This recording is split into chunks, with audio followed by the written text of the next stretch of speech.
오늘도 손수호 변호사 나오셨어요. 어서 오십시오. 네, 안녕하세요. 올해 뭐 그러고 보니까 첫 탐정 시간인데 예. 올해는 좀 좋은 사건들이 많았으면 좋겠습니다만 좋은 사건이라는 게 있기 어렵죠. 근데 또 좋은 사건은 탐정 코너에서 다루기도 어려워서요. 예. 예, 차라리 탐정 코너에서 다룰 좀 소재가 좀 떨어져서 자주 쉬는 게 최선이 아닌가 싶습니다. 그래요. 오늘 가져온 사건도 그래서 즐겁진 않습니다. 어떤 사건입니까? 네, 한 달 전에 국제 PJ파 부두목 살인 사건 다뤘는데요. 기억나요. 네, 6개월 넘게 도주 중인데도 공개 수배되지 않은 점을 지적했습니다. 방송 후에 공개 수배하겠다는 발표가 있었고 실제로 피의자 조규석이 올해 1월 1일자로 공개 수배됐습니다. 됐어요. 저도 그 사진 봤거든요. 네. 기사도 많이 나고. 근데 오늘 이 국제 PJ파 부두목 얘기를 하시는 건 왜입니까? 사건 발생 11년 만에 피의자가 공개 수배되면서 관심 모으고 있는 정읍 이삿짐 센터 살인 사건을 다루려고 하는데요. 이것도 역시 11년 만에 공개 수배가 돼서 주목을 끌고 있는 사건이에요. 정읍 이삿집 센터 살인 사건. 그렇습니다. 예, 예. 네. 근데 이게 왜 이제야 정말 수배가 됐는가 많이들 궁금해하셨거든요. 좀 그렇죠. 처음부터 훑어보죠. 네. 어떤 사건입니까? 네, 2009년 발생한 사건이에요. 예, 이제 공개 수배됐으니까 이름을 말할 수 있습니다. 예. 피의자 성치영. 당시 37세 화물차 운전기사였는데요. 음, 그날 법원에서 파산 선고를 받았어요. 예, 예. 그런데 성치영은요. 바로 전날 이모 씨로부터 도박 자금 50만 원을 빌렸습니다. 파산 선고를 하루 앞두고 있었는데 또 돈을 빌렸어요? 네, 도박 그렇습니다. 자금을? 예. 그런데 이 돈 빌려준 이모 씨가요. 예. 이 성치영이 다니던 운수회사 이 대표의 동생이었습니다. 어. 가끔 회사 사무실에 와서 기사들에게 도박 자금 빌려주는 이른바 전주 역할을 했는데 성치영이 이날 이 씨를 만난 김에 50만 원 빌렸다가 다 날려버린 거죠. 빌린 돈마저 다 날려버린 후에 네. 법원에서 파산 선고 받았어요. 네. 그러고요. 재판 마치고 이제 정읍으로 돌아왔다고 전주에서 재판이 있었는데요. 정읍으로 돌아왔다고 아내에게 알렸어요. 예. 그런데 한참 지나도록 집에 안 돌아와서 이상하게 생각한 아내가 회사에 가봤습니다. 근데 회사에도 없었고요. 그런데 그 후에 이제 밤에 성치영이 집에 들어왔는데 흙탕물에 구른 것처럼 머리카락, 바지가 다 흠뻑 젖어 있고 옷도 흙투성이었습니다. 게다가 손등에는 상처까지. 아내가 이 사람 무슨 일이 있었구나 생각을 했겠네요. 네, 그렇습니다. 아내가 물었죠. 그랬더니 넘어져서 다친 거다 이렇게 둘러댔고요. 넘어져서 다쳤다. 일단 잠자리에 들었는데 이상하게도 새벽 2시 반쯤에 다시 집을 나갔어요. 남편이요. 네, 그때 아내가 처음 보는 흰색 SM3 승용차를 타고 어딘가 갔다가 1시간 후에 돌아와서 다시 잤습니다. 자, 그 사이 동안 1시간 동안 어떤 일이 있었던 겁니까? 네, 그날이 바로 이 정읍 이삿짐 센터 살인 사건이 벌어진 날이었는데요. 예, 예. 그 사건 피해자가 바로 성치영에게 돈을 빌려준 이 씨였습니다. 피해자가 네, 그 50만 원 빌려준 이 씨. 그렇죠. 이 씨가 점심 먹고 집 나갔는데 휴대폰 꺼진 상태로 다음날까지 소식이 없었어요. 예. 그래서 아내와 형이 경찰에 실종 신고를 한 건데요. 근데 이 씨의 형, 그러니까 이 업체의 사장이죠. 예. 사무실에 나가서 살펴보니까 이게 곳곳에 핏자국이 보였다는 거예요. 그래서 경찰이 단순 실종이 아닌 강력 사건으로 전환을 했고 예. 성치영이 유력한 용의자로 지목됐습니다. 그렇게 된 겁니다. 그 사건이 벌어졌을 것으로 보이는 운수회사 화물차 업체가 바로 정읍 이삿짐 센터. 그곳인 네, 거죠. 네, 그렇습니다. 곧바로 성치영을 의심한 이유는 뭡니까? 우선 50만 원을 빌려준 이 씨가 갚으라고 하니까 성치영이 돈이 없다고 했어요. 그래서 크게 다퉜다는 진술이 있습니다. 다퉜다. 네, 그리고 또 사건 다음날 경찰이 성치영을 부르긴 했습니다. 그래서 이야기를 들었는데 아내 진술과 달라요. 집 근처에서 맥주 마셨다라는 이야기를 했고요. 게다가 이 차량, SM3 차량, 이게 피해자 이 씨의 차량이거든요. 예. 그런데 이 번호판이 바뀐 채 한 병원 주차장에 세워져 있었고요. 그 차량 안에서 성치영의 지문이 나왔습니다. 아내가 처음 봤다는 그 흰색 네. SM3 차량이 네. 바로 그것이었다라고 추정을 할 수가 있겠군요. 그렇죠. 그래서 성치영은 체포가 됐어요? 결과적으로 이 피해자 이 씨는 사망을 했는데요. 그때까지는 시신이 발견되진 않았어요. 예. 그래서 강력범죄가 의심됐지만 살인사건으로 단정하지는 못했거든요. 그리고 이 성치영이 이 씨를 살해했다고 볼 만한 별다른 증거도 그때까지는 없었습니다. 그래서 첫날 조사 이후 일단 돌려보냈어요. 그런데 성치영은 곧바로 도주를 준비합니다. 곧바로 도주를 한 거예요? 3일 후에 도주했는데요. 숨어 있다가 아내와 딸들을 불렀어요. 그래서 모텔에서 하루 같이 잠을 잔 다음에 다음날 오전에 헤어졌습니다. 그때 아내는 이렇게 말했어요. 며칠 머리 식히고 오겠다고 해서 현금 10만 원, 현금카드, 양말, 속옷 등을 주고 헤어졌다. 그런데 그날 이후 성치영은 감쪽같이 사라졌습니다. 11년 전인 거죠. 네. 그 도주를 경찰은 전혀 몰랐던 겁니까? 성씨가 이제 가져가고 마지막으로 만날 그날이요. 예, 예. 사실 경찰이 다시 성치형을 부르려던 날이었어요. 음. 이렇게 해서 성치를 놓친 경찰이 부랴부랴 체포영장 받아서 추적에 나섰거든요. 네. 하지만 그때부터 지금까지 11년 동안 못 찾고 있습니다. 와, 11년 동안. 네. 그럼 그 상태로 지금까지 아무 변화도 없는 거예요? 사실 잠적 5년 만인 2014년에 큰 네. 변화가 있었습니다. 뭐요? 이 회사에서 화물차 업체에서 3km 정도 떨어진 공사장의 폐 정화조에서 한 사람의 시신이 발견되는데요. 이미 백골 상태였어요. 예. 그런데 부검 결과 바로 이 사건의 피해자로 추정됐던 이 씨의 시신이었습니다. 아, 5년 만에. 네.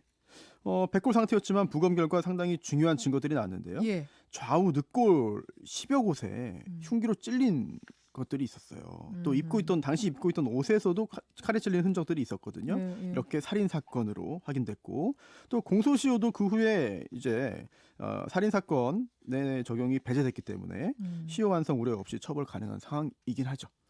그래서 이제 그 사이에 살인 사건이 명백해졌고 시신도 발견이 됐고 피해자 시신도. 그런데 유력한 용의자 성치영은 대체 어디에 있는가? 네. 어디에 있는 걸로 추정이 돼요? 잘 모르겠습니다. 그게 이 사건의 미스터리죠. 그래서 참 막막한 상황이긴 합니다만 단서들은 그래도 좀 있지 않을까 싶어요. 어떤 겁니까? 네, 그중에 첫 번째로 이 성치영에겐 지병이 있었습니다. 바로 베체트병인데요. 베체트병이 뭡니까? 네. 전신 혈관에 염증이 생기는 병입니다. 예, 예. 뭐 입안이나 성기에 궤양이 자주 생기기도 하고 음. 또 눈과 피부에 문제가 생겨서 심하면 실명까지 갈 수 있기 때문에 꾸준히 약을 복용해야만 하는 병이거든요. 희귀병이군요. 네, 그러니까 그렇습니다. 베체트병. 예, 희소병인데 예, 예. 그래서 경찰이요, 이 건강보험관리공단에 의뢰를 해서 예. 이 베체트병으로 약을 처방받은 환자들, 아, 네, 전부 다 조사했습니다. 그러니까 이 약을 먹지 않으면 그 환자들은 일상생활 할 수 없을 것이다. 매우 심각해지는 그러니까 누가 약 먹는지를 조사하라. 네, 그렇습니다. 그럼 금방 찾아야 되는 거 아니에요? 조사했어요. 전부 다 조사했습니다. 예, 일단 예. 공식적으로 기록에 남은 예. 환자들은, 처방받은 환자들은. 그런데 성치형으로 의심되는 사람을 찾지 못했어요. 이게 상당히 희한하네요. 이상하죠. 그 약을 먹어야지만 일상생활 할 수 있다. 그러면 전국의 네. 어느 병원이든 어느 병원에선가는 처방을 받았을 거고. 그렇습니다. 그럼 건강보험공단의 흔적이 남아야 되는데. 그렇죠. 예. 이게 이상해요. 그리고 또 그뿐만이 아닙니다. 아내에게 마지막으로 아내를 만나고 헤어질 때, 예. 잠적할 때 아내에게 받아간 현금 카드가 있었어요. 그런데 그 사용 흔적은 없습니다. 그리고 당시 받아간 현금이 10만 원인데 예. 그걸 가지고 11년 버틸 수는 없잖아요. 뭐 가족이든 지인이든 누군가한테는 돈 빌려달라고 보통 연락을 하거든요. 그런 돈 빌려달라는 연락을 포함해서 없었어요. 가족이나 지인들에게 단 한 차례의 연락도 그동안 없었거든요. 그런 식이라면 돈을 안 빌렸다면 그럼 어딘가에 누군가가 조력을 해주고 있을 네. 거다. 숨어 있을 가능성. 어딘가 갈 만한 곳을 좀 다 뒤져봤답니까? 경찰이 다 갔죠. 갈 만한 곳 다 뒤지고 아는 사람 다 만나봤는데 봤다는 사람이 없습니다. 그러면은 뭐 신분을 세탁했거나 아니면 이미 외국으로 도주했거나 밀항했거나 이런 거 아니에요? 그럴 가능성도 있죠. 아니면 아예 성치영한테도 무슨 일이 생긴 건 아니에요? 그럴 가능성도 있어요. 실제로 이제 성치영이 4년제 대학도 졸업하고 예, 예. 또 민간 방범대원 일도 하고 그럼 경찰의 어떤 그 생리를 약간은 알지 않겠느냐. 그렇다면 다른 신분 만들어서 생활할 가능성, 경찰은 그 가능성도 보고 있거든요. 그래요? 그런데 그렇다고 해도 이 베체트병, 이 약을 처방받지 않았다는 점은 여전히 설명이 잘 안 되는 거고요. 그거 처방을 받으려면 그쵸. 네. 실명이 아니면 안 되겠네. 이걸 다른 사람 이름으로 이렇게 할 방법은 없는 거잖아요. 만약에 어떤 이상한 방법을 통해서 직접 병원에 가지 않고 약을 처방받았다고 해도 예, 예. 그렇다면은 이 전수조사를 했기 때문에 성치형과의 연결점이 있는 사람이 드러날 겁니다. 근데 그것도 없거든요. 또 외국으로 갈 가능성. 예, 예. 뭐 경찰 조사 첫날 받고 2, 3일 후에 사라졌으니까 준비할 시간이 뭐 없진 않았겠죠. 하지만 경찰이 이렇게 아무런 흔적도 찾지 못할 정도로 완벽하게 사라질 수 있겠는가? 거기다가 돈도 없는데. 그렇습니다. 얼마 없는데. 네. 그러면 성치영한테 신변에 이상이 생겼을 네. 가능성은 없어요? 그럴 가능성이 있어요. 있죠. 네, 가능성이 있습니다. 특히 성치형이라던 그 회사 대표 성치형 역시 누군가에게 살해됐을 가능성을 제기하고 있습니다. 아니 잠깐만요. 성치영이 누군가에 의해 살해됐을 가능성을 성치영의 가족 측근이 아닌 네. 피해자의 형이 주장을 한다고요? 그렇습니다. 무슨 근거로 그런 추정을 한답니까? 일단 체격부터 시작하는데요. 예. 성치형이 키 164cm에 체구가 작고 지병 때문에 몸이 그렇게 강한 편이 아니었대요. 페체트병 환자니까. 네. 그런데 사망한 이 씨는 키가 170cm에 몸무게 80kg. 어. 결국 성추행이 혼자 이 씨를 피해자를 제압하기는 어려웠을 것이고 공범이 있었을 것이다. 공범이 있었을 거라고 피해자 형이 지금 주장하는 거군요. 네, 좀 추정이고 주장이긴 한데요. 예, 예. 이 사망한 이 씨가 화물차 기사들에게 돈 빌려주는 도박 자금 빌려주는 전주 역할을 했잖아요. 예. 그래서 비슷한 원한 품은 사람들이 더 있을 수 있다. 그리고 또 성치영이 잠적 전에 아내에게 나는 목격자일 뿐이라고 이야기했다. 또 지금까지 흔적을 찾지 못하는 상황 예, 다 종합해 보면 이미 공범에게 살해당했을지 모른다는 의심이 든다는 거죠. 추정이 가능하네요. 그 가능성도 배제할 수가 없네요. 네, 배제하면 안 되겠죠. 자, 이제 사건의 상황은 알았습니다. 그럼 오늘 주제로 다시 돌아오죠. 오늘 네. 주제는 사실 이거였어요. 왜 근데 이제야 수배가 들어갔는가? 공개 수배. 그렇죠. 11년 만에 왜 공개 수배를 이제 네. 와서?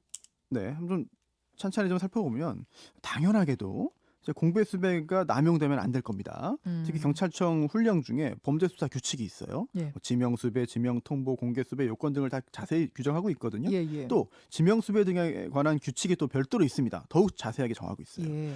그 중에서 이게 특히 공개 수배는요, 죄의 증거가 명백하고 공익상의 필요가 현저한 경우에만 실시한다. 또 요건 절차를 준수하고 객관적이고 정확한 자료를 바탕으로 필요 최소한의 사항만 공개하도록 해야 한다. 이건 필요는 하겠네요. 잡고 나서 네. 재판을 해보니까 무죄일 수도 있으니까. 그럴 가능성도 그럼 있죠. 억울한 피해자가 네. 생기면 안 되니까. 네. 그런데 이 사건을 보면은요, 예. 처음부터 성추행이 사건에 연루됐을 거라고 보고 수사를 했어요. 그런데 이 씨의 혈흔만 발견될 뿐이지 시신이 발견되지는 않았습니다. 그래서 살인으로 단정하지는 못했고 또 성 씨를 살인 피의자로 단정하기도 어려웠죠. 예, 예. 그래서 곧바로 공개 수배에 가지는 못했고 또 공개 수배 요건도 그 기간적인 요건도 충족하지 못했던 것이죠. 근데 5년 후에 피의자가 시신으로 발견이 된 후에는 그때라도 공개 수배를 좀 해야 되는 건 아니었어요? 강력 사건이 됐으니까. 그렇습니다. 그런데 이거는 추정이에요. 네. 그럼 그때 왜 안 했을까 또는 못했을까?